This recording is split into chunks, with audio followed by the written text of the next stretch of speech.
Everybody loves to talk about space. I especially love to talk about space. Even though we're a weather show, we absolutely want to hear all about this. And I have a lot of questions, some of them a little childish about spacesuits.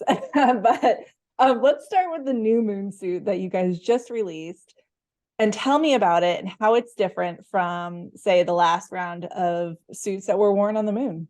So this suit is very different than suits of the past. Um, some of the biggest differences are really in mobility. So especially like if you were to do like a side by side comparison of our suit and to the Apollo suit, the mobility is just going to be worlds different. Just because a lot of spacesuit technology has come a long way since then. So, in addition to just creative things, I think the team is doing internally to increase the mobility of the suit. I think suits have gotten safer as well over time. Our suit has far more redundancy in some of the life support components that kind of help keep you alive while you're in the suit. So that's another thing that's quite different. Even when you compare them to say the current EMUs space station today, the suit that you see that we showed off has a much increased redundancy of critical components. So big advancements in mobility and in safety and in overall EVA performance, but of course we like to focus on safety. So the suits were unveiled, and all the suits we've seen in the past have been white for a reason, but this one doesn't look white. Is it actually going to become white?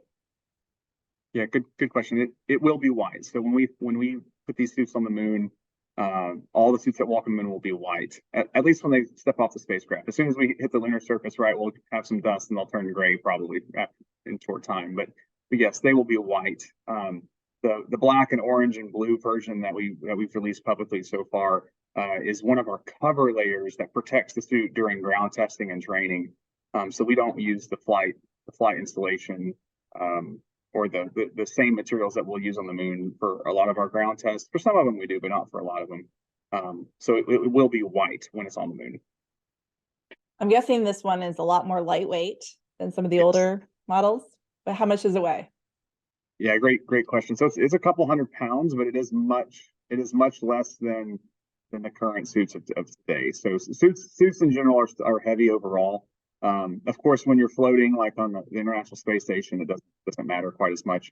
When you're on the lunar surface, it's 1/6 gravity, right? So it's important, but it's not like trying to wear the suit here on Earth either. So, but of course, we're working very hard to continue to reduce mass. But yes, it's much reduced mass compared to suits of the past. Does it still hold on to some of the old ways of doing things, like is like the heat regulation or staying cool or staying warm? Is that still operating the same way with like water flowing through it, or have there been upgrades there as well? Yeah, so it's a little bit of both. So yes, it still uses some liquid cooling in the suit, like suits of the past to help cool down not only the crew member but some of the avionics, the onboard computers that are in the spacesuit system. So we have to keep those cool too and at the right temperature. However, the components that we use to provide that cooling and to kind of project the heat off to space, that's very much a new technology. The pumps that circulate the fluid throughout our system, that's also a new technology, and kind of takes some improvements over what's being flown today. So it maybe the way to describe it is it's using a lot of the same ideas and principles from spacesuits of the past, but a lot of the fundamental technologies that we're using to perform those tasks are different. They're newer. So it's like having a laptop, but a new and improved laptop with different keyboard and things like that. Nice. Okay, so astronauts used to all look the same, right? They used to all be what, like 5'7" men, and now we've got all these different types of people that are astronauts. So how do you make a spacesuit, or one specifically for the moon, that really accommodates all different shapes and sizes? Yeah, this is this is one of the great challenges of spacesuit design, but also one of kind of the great one of the things I enjoy a lot about designing spacesuits, and I think the team enjoys, is fitting people into suits, specifically spacesuits, is really where kind of art and science blend, because there's no like mathematical formula that you study in school that says, oh, here's how you design this joint for someone's knee then in a spacesuit. But so this is kind of a kind of a beautiful merging of art and science, where We kind of iterate on the design, we try something, test it with our astronauts and with our engineers, build it again. And I think this is one of the areas too where the suit's probably different from the past, where we've made large strides forward in terms of the ability to accommodate a much wider portion of the population than before. During the Apollo days, the suits were custom made. And while we can certainly do that, it's not actually that difficult to custom make a spacesuit to someone. We have a sizing scheme, and the way we do sizing in our particular suit really will help accommodate pretty much anyone getting inside the spacesuit, which is very exciting for us. Not only to be able to accommodate NASA's astronauts, but Axiom's commercial customers as well. So we can put anybody who wants to come fly with us and perform private commercial EVAs. We can put them in the suit as well. So it's mutually beneficial. Yeah, you talked about art and science. So I'm guessing a lot of scientists work on this. Did any fashion designers have a say in the suit design? Yeah, great question. We actually do. We do have a couple people from the fashion industry, people who used to work in industries like the ballet or circus ballet or various fashion companies. So yeah, while it definitely takes a lot of engineers to build a spacesuit, it also takes a lot of non-engineers. Pretty much a team effort and kind of a big family of people who have amazing skill sets to bring the whole suit together. Cool. So you guys are not NASA. You were contracted by NASA. So why didn't NASA design the suits themselves? Yeah, great question. So NASA, before this contract, actually, NASA was working on suit designs themselves. I actually worked on that team for a number of years before joining Axiom. And so NASA's role really was to help kind of advance the technology of spacesuits, to help do a lot of the things that I've talked about, make them safer, make them more mobile and things like that. But it was never really the long-term vision to have NASA, own the suits for the future and really kind of sustain the suits. So I think there was always this transition coming where a commercial provider was going to take over. How and when exactly that was happening, needed to be worked. But obviously, we're very excited at Axiom to be selected as one of the providers for that and to be the provider for the lunar suits. And to be really a part of history, because the suits we're working on are for Artemis 3, which is just going to be an amazing mission overall in many different ways. So we're super excited to be able to support NASA on that mission.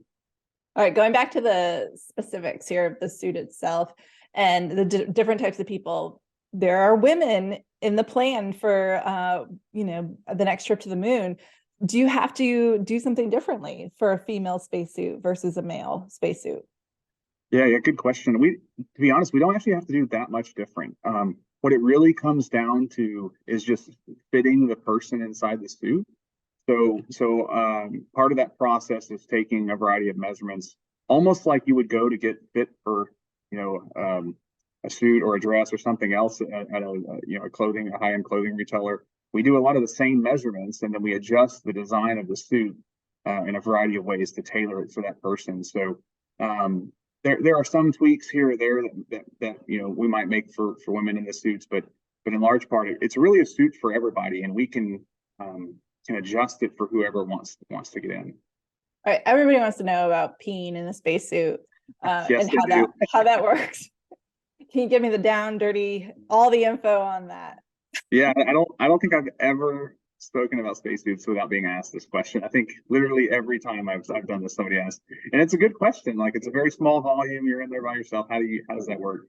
And this is where there's a very simple solution, and astronauts actually wear diapers while they're inside the suit. So that's how, if you need to go to the bathroom, that's how you do it. So pretty simple. Not much to it there. I'm guessing they're like the best diapers in the whole wide world, though. Like, yeah, they are. Pampers would be jealous of whatever technology you guys are working with, right? They're, I guess as diapers go, they're probably pretty good. So I can't speak to it myself, but they're probably pretty good. Awesome. All right. So are the astronauts that are slated now for Artemis, are they trying on the suits? Are they getting comfortable in them, working with them? Have you been able to work with them at all? So yeah, great question. So right now, most of the people we're putting in the suit are our own engineers, and that's because We really want our engineers to experience their designs, so that, again, back to kind of, it's an art and a science. We want them to understand, hey, if I make this change, oh, here's what this feels like in the suit. But mostly what we're doing right now is putting our own engineers inside the suit and letting them refine the designs a bit. We have put some crew in the suit, and we'll keep doing that. Both Axiom's internal astronauts and also NASA's astronauts, and we'll work with NASA to do that. So certainly, the further we get along, the more we'll do that. But yes, we've begun putting people in the suit, and we're getting some really good feedback actually from everyone who's getting in. So that's exciting. Cool. I think back to, do you remember that Olympics when I forget who it was that made the suits for the speed skaters, and it was like they were terrible because they never actually tried them on the speed skaters before the Olympics, and something like they were really messing with their game. So that's what I always think of. Yeah, no, I've not heard of that, but that's exactly why we put. I can tell you, when I was at NASA, I was a test subject and got in suits quite a bit, and on probably every time I got in the suit, I learned something and went back, oh, I need to change that, because that's not at all what I thought it would feel like or how I thought it would work. So you're constantly refining the design based on getting feedback from people who have been in the suit for a while. So yeah, very, very important to actually try it yourself. Yeah, that's a fun job. So at NASA, your job was to try on spacesuits. That was part of it. I was a and space design, I assume. I mostly helped design spacesuits, but part of it was getting in them and testing them in a variety of different environments too. Gotcha. All right. So can we talk quickly, and this is kind of all I have left, let's talk about what happens if you're not in a spacesuit. You go to the moon and something opens or something tears. What happens? What are the elements? What are you protecting yourself from here with the spacesuit? Yeah, that's a good question. As to what happens to someone who's not in a spacesuit, there's like heated debates on that. I don't actually know what would happen. We haven't tested this out. We work tremendously hard to make sure that we never find out the answer to that question, because we want to keep them safe. But what the suit is really protecting you from is a couple of things. The thermal environment. So it gets very, very hot and very, very cold space, whether you're on the lunar surface or you're in low Earth orbit. The temperatures are different, but they're both very cold and very hot. So you're protecting the crew member from the temperature extremes, excuse me. You're also protecting them from the lack of pressure.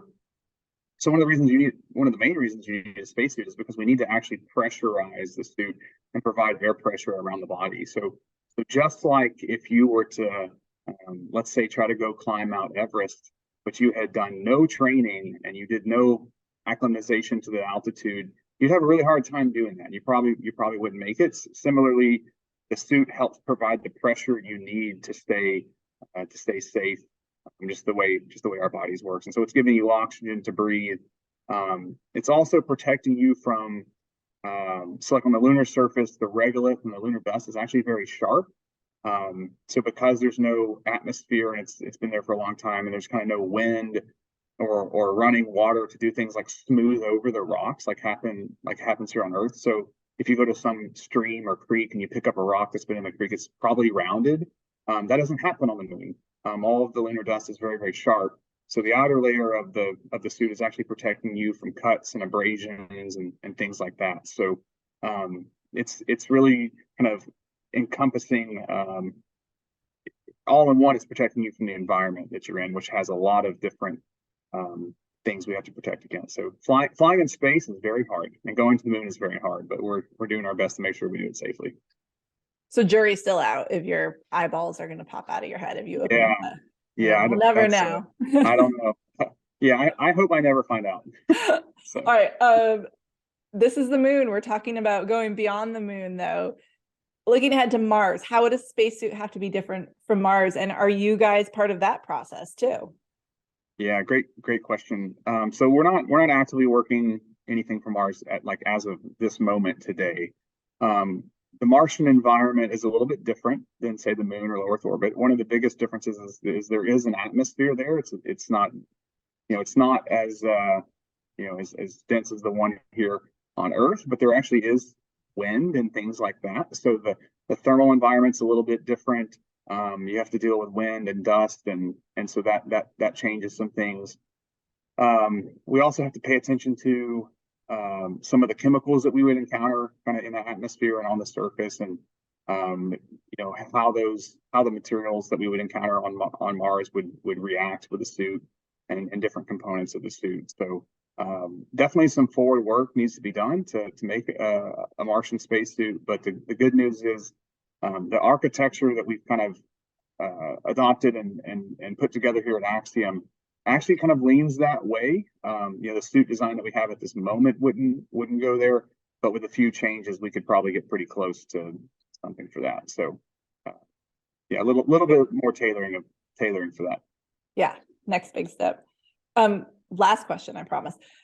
I have so many, but this is the last one. No. So when we're watching video of, astronauts prancing around on the moon, we can never tell them apart. Is there ever been a thought of how can we make them look different? Yes, yeah, that is a really good question. So one of the things that will be nice on our suit is we'll have high definition video. So when you look at the Apollo astronauts, it's kind of grainy video. It's kind of hard to see. So one of the things that will already be better is we'll have high definition video, which will be pretty amazing to watch. But yes, we actually do have on our flight, the white garment that we keep talking about, the flight layer, we call it the environmental protection garment, or EPG for short. On that, we do have some markers that will indicate who is in the suit. So it's almost like having a number on your jersey in a basketball game. And we'll have some similar things that help identify who's who on the lunar surface.